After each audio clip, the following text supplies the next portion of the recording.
The Tech It Up Talk podcast aspires to educate, inform, and inspire educators from teachers to school leaders on tips, tools, and resources to support the integration of technology into classroom instruction. You ready? Here we go. You're listening to Tech It Up Talk with Dr. Mac, your host with the most passion for supporting educators from teachers to school leaders with the integration of technology into instruction. In today's show, I have Miss Shawntia Lee. She is a dedicated and service-oriented higher education consultant with a track record of providing over 15 years of coaching and developing college students with varying levels of education, such as undergraduates, graduates, and doctorate degrees. She is a highly innovative professional using technology to solve problems related to dismantling systemic racism within the higher education system. She's an investigative thinker to find discrepancies and provide information in non-routine situations. She's a top performer focused on goal achievement through program development and community outreach to help develop programs focused on diversity in underserved communities. She was recently awarded $50,000 seed investment to build a college resource app specifically designed to help first-generation students streamline their college admissions process. And I have the pleasure of having her here today on the Tech It Up Talk podcast with me. And so I would like to introduce my special guest today, Miss Shawntia Lee. Hey, thanks so much for having me, Dr. Mac. I am excited to have you here and to hear all the grace that you're going to bless us with today. It's definitely a pleasure to have someone with so much knowledge and passion in the work that you do. The goal really for this episode for us to discuss like closing that gap for underserved students and how your services, we're going to talk about your application, can support and provide solutions. And so, of course, your expertise can help better inform educators and educational leaders to support our underserved students to better prepare for college. And so we'll just start by just asking, and you give us more information about you as a consultant and your work in coaching and developing our students, and like how do you help our students out there? Absolutely. Well, before I jump into the consulting part, I just want to give a little background on my story, the reason why I launched a college direct education. So first and foremost, I am a first generation college student. I was raised in a rural area, so not a big city, very, very small town, a country girl. But my journey was very tough because I was the first in my immediate family to have that desire to say, I'm going to do something different and get up out of this country town. And with that, I just started reaching out, in my immediate circle. You start with your parents, your sisters, your brothers, your community, your cousins. And I realized, wow, nobody in my family knows anything about the college admissions process. So I really thought I was doomed because I did attend a very small town. My guidance counselor was able to give me resources, and I did attend the illustrious Florida A&M University, although I only have 2 years at a HBCU. And I finished my degree online as a non-traditional student. But that was the absolute best experience of my lifetime because, number one, being in a small rural town, I wasn't familiar with the Black culture at all. My school was predominantly white. So all of these experiences have shaped my phenomenal app, which we'll talk about later. I just realized that my mom, she didn't complete 11th grade. My dad had a GED. And so it's almost like being an alien because you're saying these terminologies like, hey, I got to complete the FAFSA. And they're like, what is that? Hey, right. I got to do these ACT, SAT. And it just imagine being in a room full of people who just have no understanding of terminology is even as simple as that. So definitely that's how I'm here sitting in front of you today. And just catapult, fast forward, I have been working as a college admissions advisor. So I've had an opportunity to work with military students, undergrad, graduate, just all types of demographic. I believe my favorite, probably the PhD students because they know what they want. And they're like, I played those games. I don't have time. I need to get my degree because I want to get more money. But it's the younger students that need most help. And so that's why I decided to dedicate my service to them. Oh, that is awesome. And so, what type of services do you provide for those students? Yeah, so we offer actually higher education consulting. To break that down into layman's terms, my skill set is really on the enrollment management, lead generation, and retention. A lot of colleges are not having problems getting students, they're having problems retaining the students. And most of the time it's because their college admissions process has too many steps. And that's the number one complaint I hear every day. So imagine you're having this first time student who's never ever had an experience with college at all, and you're asking them to do 201 steps. It becomes daunting and overwhelming, and honestly, they just quit.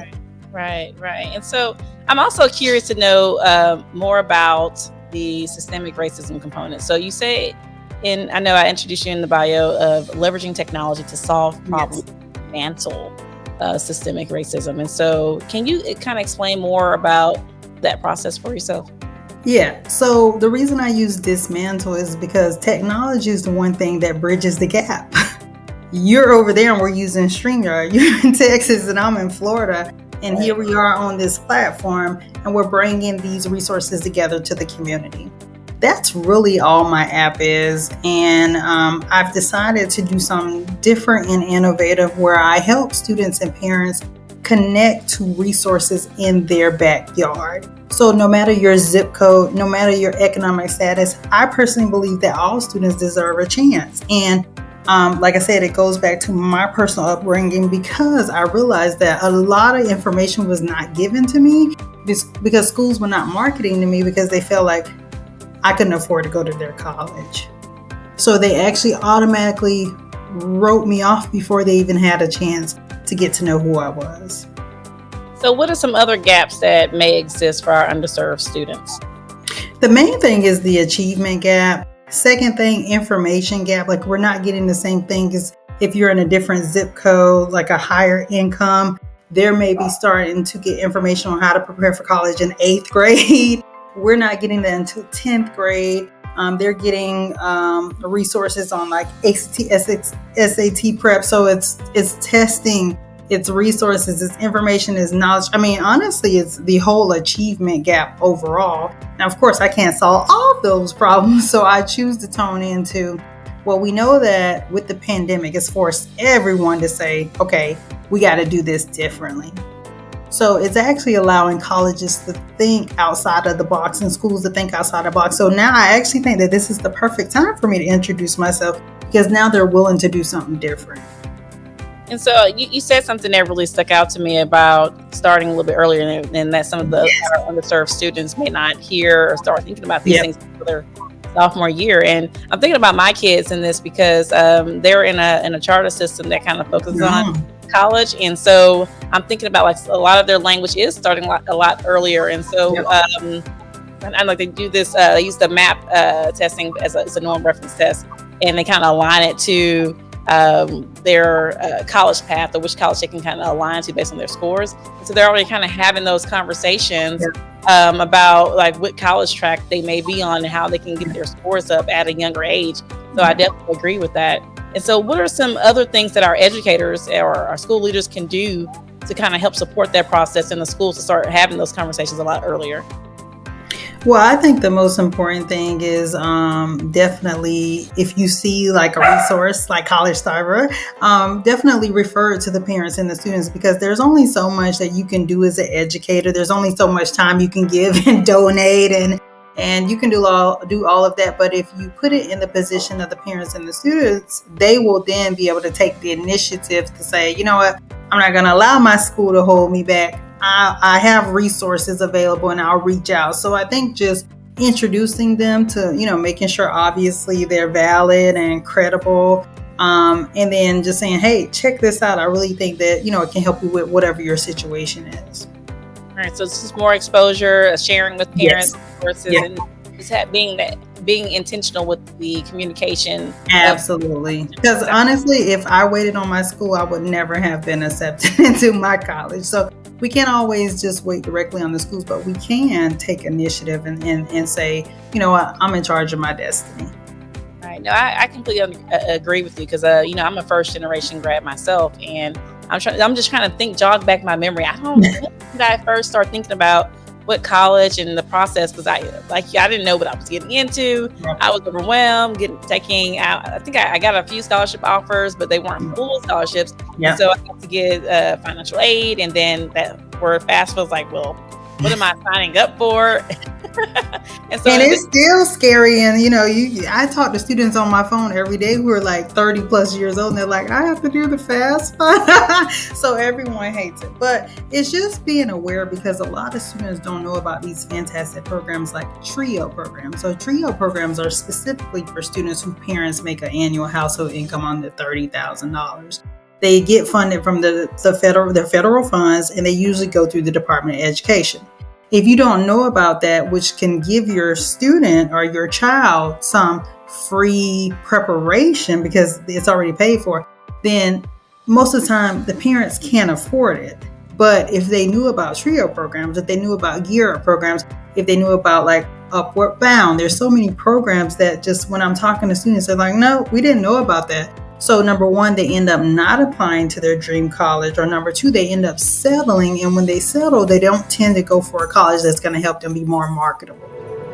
Right. Well, let's go ahead and move into our second segment so we can talk more about College Thriver. And the second segment of my show is called Get Your Tech Together. And then Get Your Tech Together, we're going to get our tech together with College Thriver today and learn more about it. So go ahead and share with us, what is College Thriver for our audience?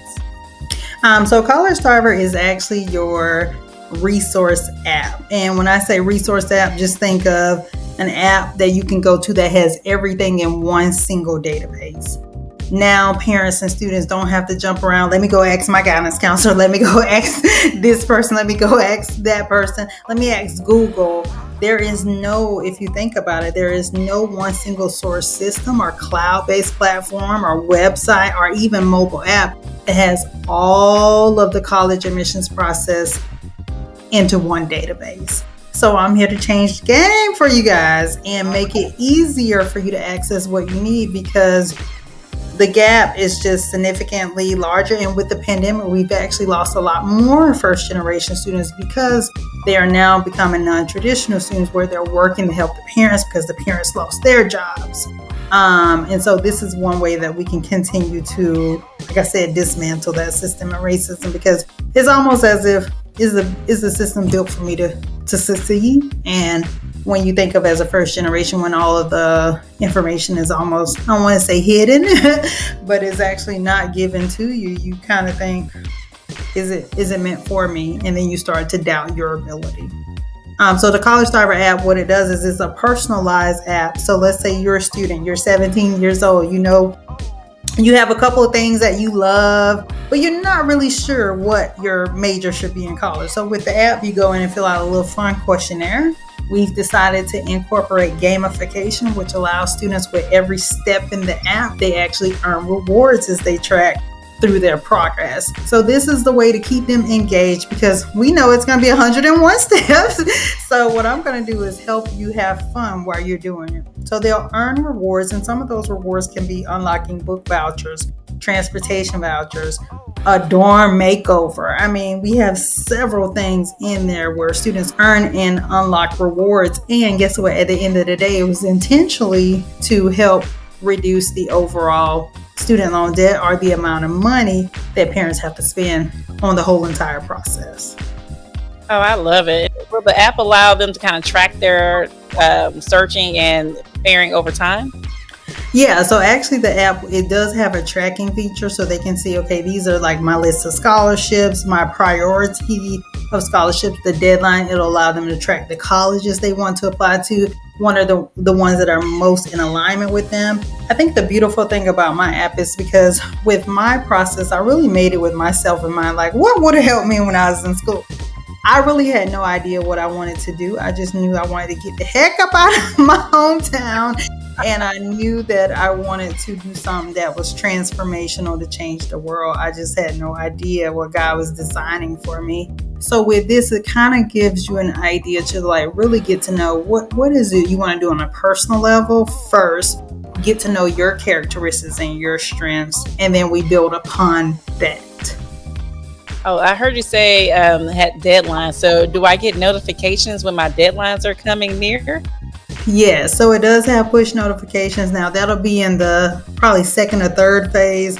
We have to roll it out in phases. So the first phase is just the resource center. So we're just immediately want to broadcast all the resources to the students and to the parents because we want you to have access. We want no excuses.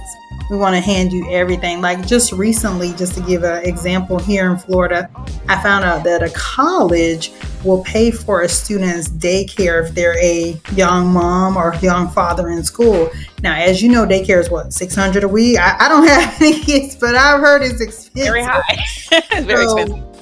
Basically, I was on there and I was playing around, and the daycare, they fill out a form. They just say that they qualify. They have to be going to school full time. And then the student fee is $35 per week, and the daycare pays the rest. How many students? And yes, we have a lot of younger parents now, but how many lives could change from that? Yeah, I mean, 'cause that's a major thing. Trying to figure out care for your child. Even I'm just thinking about some students I've come across over the years, how that would definitely help them in Exactly. making a better decision for themselves. So they're trying to figure it out. And Yep. yeah, so that And they financial. probably either dropping out or going a different path because, parents can't help, sisters and brother can't help. And so we want to ensure that these students have no excuses at the end of the day. But just imagine things like that are in the College Starter app. Like we truly want to change the game. Wow, I mean that's really amazing. And so we talked about like what it is, and so you kind of mentioned a little bit the inspiration behind it, but I kind of wanted to touch base on like how did this process even get started for yourself? Like when you talk about your background, like how did this say I'm going to do this app, and this is going to be something I'm going to commit to, and this is going to go for it. To be honest with you, it kind of fell in my lap. And the reason I say that is because since a very young age, I've always been that person. Well, people would tell me, okay, hey, if you want to get to this destination, then they give you this whole map. And I'm like, I'm not doing all that. I have to find a shortcut. So that's always been my personality. Like there has to be a better way. And so it just made perfect sense. Honestly, technology found me because I had just started out solely consulting. And as you know, with consulting, I don't have as much reach. I can't go international. I mean, I probably could, but with technology, man, you can touch the northern and the southern hemisphere. So it kind of found me because one day I was reading in a educational magazine, and this school, I believe it's actually in Texas, was looking for someone to come in and it says specifically college and career readiness software platform for, I think it was 6th through 12th graders.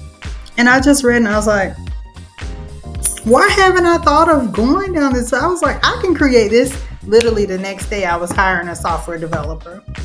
And I handed them and I said, hey, I've been doing consulting. I'm passionate about education. I now know that technology is the answer because how can I have this amazing reach without the technology, right? How can I reach all of these people? It was through technology. And so I literally started building it, and now we've been building going on about 1 year, and about probably 8 months. It seems like forever. It seems like 14 years. But that's really how I got started. And then I just started joining podcasts like I started being invited to speak because I really had found my alignment with what I'm supposed to be doing here, my purpose. Oh, that's amazing. And I'm just thinking about how many people and students you're going to be able to reach and touch and support, like you said, first gen. Because like I know you probably hear this all the time. I wish that this was something that was around that I had.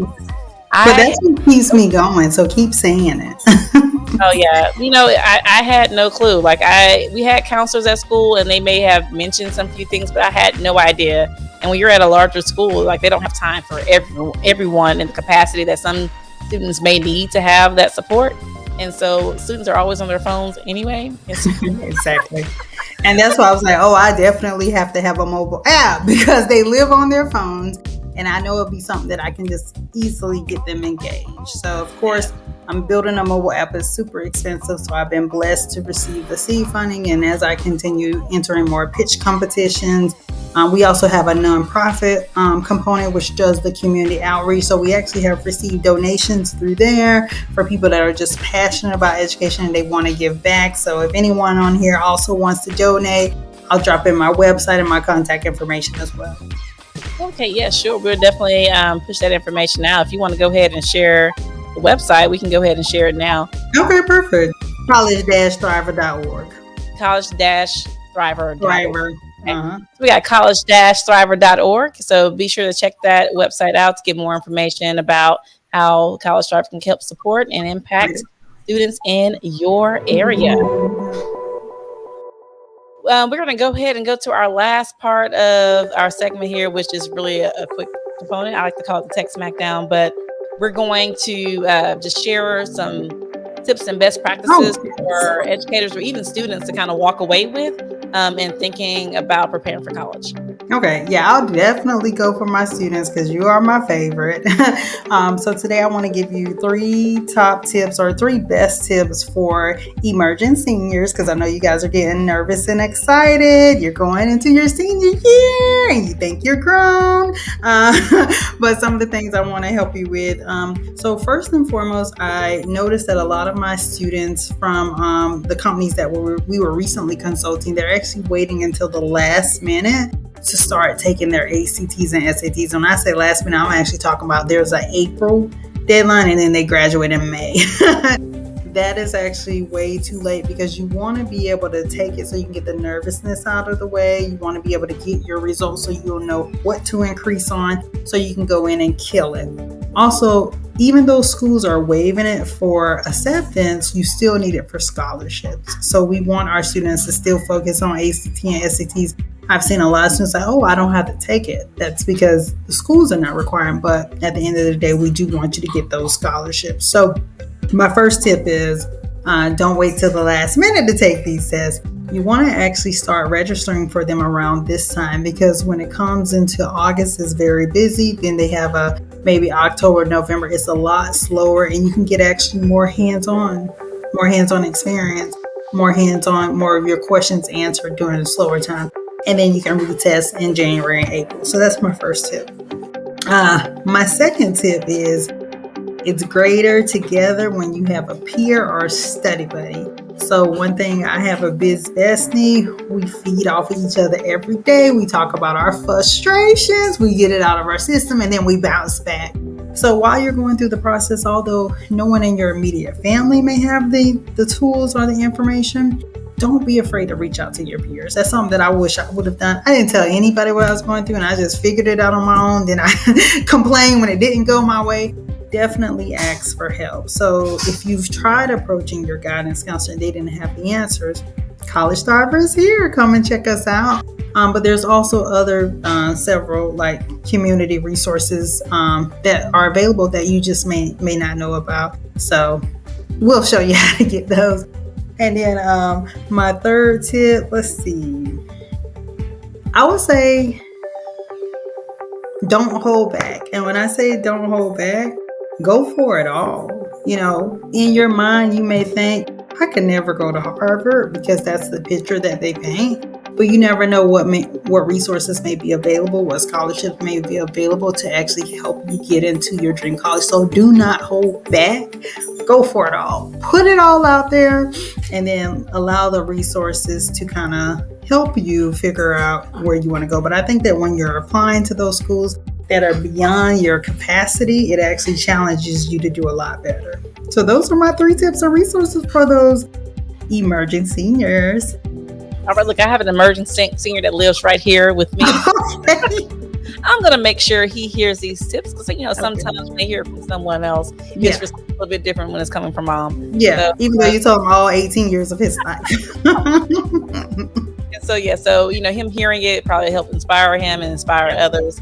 And so, and any educator that's out there listening to the podcast, please share those same tips, find opportunities to embrace and expose our students, especially our underserved population, with the small things that kind of add up. Just like as Ms. Shawntia alluded to, with understanding the word FAFSA or ACT, or just being in tune with taking those assessments a little bit earlier on instead of waiting until the deadline. Yeah. All right. So I love it. I love it. And so I want to definitely thank you for joining me here today. And before you go, if you could share how other people can connect with you and be a part of your network. Yeah, absolutely. So I would love for you guys to connect with me via LinkedIn. We're at College Thriver, Facebook, College Thriver Education.